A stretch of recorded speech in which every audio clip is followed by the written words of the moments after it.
Welcome to Atlanta Tarot. This is the tarot forecast for Cancer for the month of March, including late February 2026. So, Cancer, we are currently in your cousin sign of Pisces. The element is water. So, lots of emotional stuff floating around this month. Intuition coming in very strongly to guide you through, and you are in your 9th house of far horizons, philosophy, learning new things, going into the library of life and going, oh, what does that mean? Or, well, Googling, or, you know, just on your phone scrolling and learning things about that interest you. But usually it has a far off sort of international feel as well, so you may be planning trips as well, and just researching stuff from foreign countries, or maybe even learning a new language. Okay, please like, subscribe and comment to grow the channel. Thank you. The energy around is the King of Cups. So there he is, male energy coming in. This guy has a bit of a lid on his emotions. So you might not be able to ascertain what's going on with him in terms of he won't be expressing, because men don't usually express the way women do. One of our differences. But there's other ways of deciphering what's going on emotionally. So this person could be your partner. He's highly intuitive, by the way, water sign. He's a Scorpio, actually. So he knows, he does have a great feel for what's going on, and his intuition is usually good. Mind you, in my experience, I think a lot of men have that absolutely amazing intuition. It's very practical. It's very to the point. Just saying. Where you are right now, Cancer. 7 of Pentacles, the Harvest card. Don't forget to look at how far you've come. Don't forget to always look back and survey the scene of the last couple of months or the last year, whichever suits, and see how much you have done and how much you have accomplished. And if you haven't sort of managed to do that, or you feel you haven't accomplished, you have. And the 7 of Pentacles is here to tell you so. So look at what you have done, not what you haven't done. So why are we seeing this 7 here, and what's influenced that to come in, and what is the challenge with this card that will affect the rest of the reading as well? It's the 8 of Swords. Don't give your personal power away. So obviously you need a bit of a kick start there to go, okay, you are doing well. Don't let others tell you you're not, because you are. Learning to say no instead of yes. Creating a prison of your own making, where you're just always sort of thinking, oh, you know, what about that, or what will they think, and if I say no, and no. Just, it's clear cut to be able to be really honest about giving your personal power away to people. And we all know when we do it, because we think, oh, why did I agree to this? Why? And it sort of dulls down your energy as well. So there you have it. So make sure you keep on top of that in this 4 weeks. Let's go. And using your intuition is really good. With the water signs, these air signs sometimes can be terrible and very confusing, because you lead by intuition, not by logic and mind energy. You know the difference between logic and intuition, don't you? Okay, so let's see the background and see what's been going on in the last couple of months. 5 of Cups. So a disappointment from the past that's still sort of lingering around. So when it can be the end of a relationship, or some sort of event where you and another person obviously have fallen out or disagreed to a point, and you haven't had any closure from it, but it's still there, and you know the closure hasn't come, so you're just feeling like, oh my God, you know, how to manage this problem. But I always feel like with the Five of Cups, that other party understands that as well, and no one's willing to make the first move. But by making the first move to or forgive or get a resolution, it's great because it's healing, and it's showing you that yes, you can move on from these sort of scenarios. It could be an old relationship that just ended suddenly with no explanation, and that was it.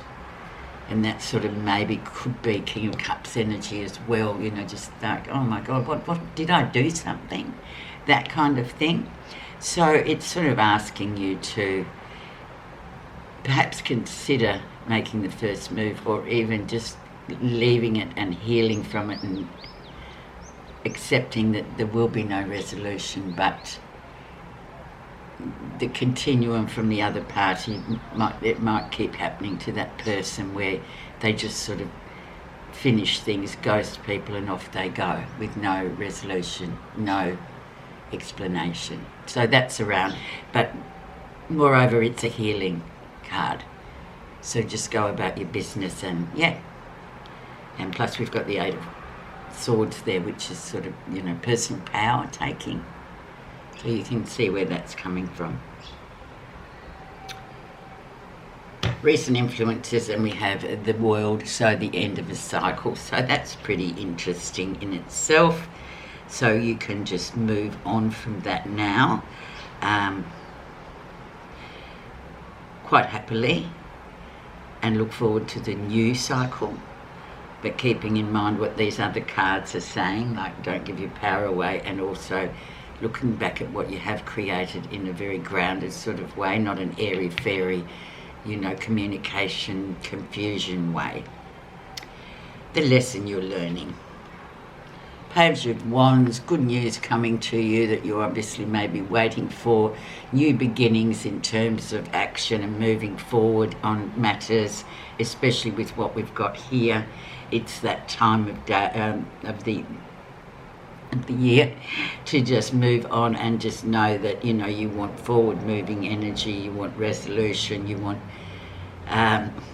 lots of positive stuff coming through rather than being stuck in the past. Also can talk about children, so that's nice. Children or new arrivals coming in shortly for some of you.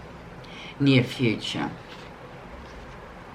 we have the Queen of Swords who comes in very much. She is like the truth teller. She can come across as a bitter woman, but she's very much a logical person. She is the thinking queen, so she uses a lot of her energy to think about things and plot things, and just that's her way of doing things. Whereas you Cancerians are very, like I said, very intuitive, and you apprehend things through that manner. So she comes in near future, so just be aware of her. She is obviously probably a really good advice giver too, on all things logic, but then on the other hand, she can sometimes be a bit sort of, what's the word, forthright, just this is how it is, I don't care what you think. So whoever she is, that's the energy that's coming in for you in the near future. Let's have a look down here and see in what's happening that you're not realising, what may be coming through to sort of qualify this Queen and what's going on. Nine of Cups, the wish card. So yeah, you're not thinking about that, but maybe she can help with that. It's just about having your wishes, being able to manifest your wishes, and manifest is the word we have to put in to receive these wishes, I guess you'd say. So that's a great card for you to say, okay, you know, I'm fine, let's do it. I know what I want to achieve. I've put the work in, and I shall be rewarded. So it's a really nice card actually.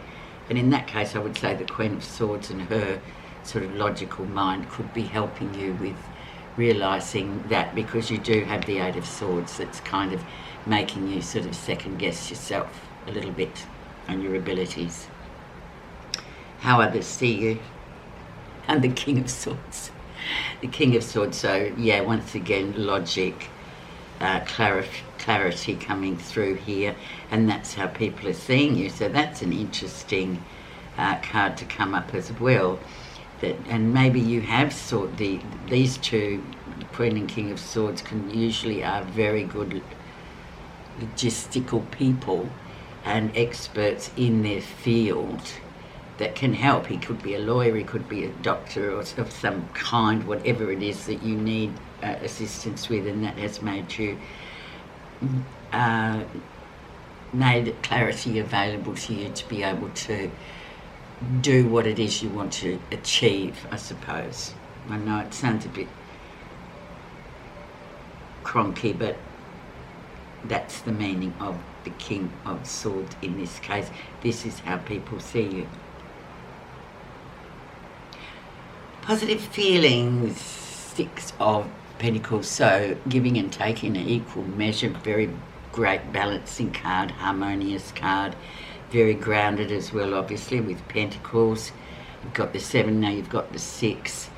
So all things considered, this is about sort of, especially in partnerships, making sure that everything is as 50-50 as it can be, without it being lopsided, because then that's when, you know, things can go awry. So, but you're feeling positive about that, so that's good. Everything's sort of balanced in your sort of routine day-to-day life with the money and with the job and you and your partner. So lovely. The outcome. 9 of Pentacles, doing really well. Another grounded Pentacles card, doing super well. Very much a completion card with the 9. Also, you know, very independent, keep on keeping on, going into the Aries time really well. Just perfect card for you to have to finish off. Okay, let's just put a clarifier on that King of Swords, because that was a bit of a tough one for me, because I just thought, oh, hang on, what is this exactly? So let's see underneath what we get to clarify this King of Swords as how other people see you. And we have perception, so 42, so that's a good one.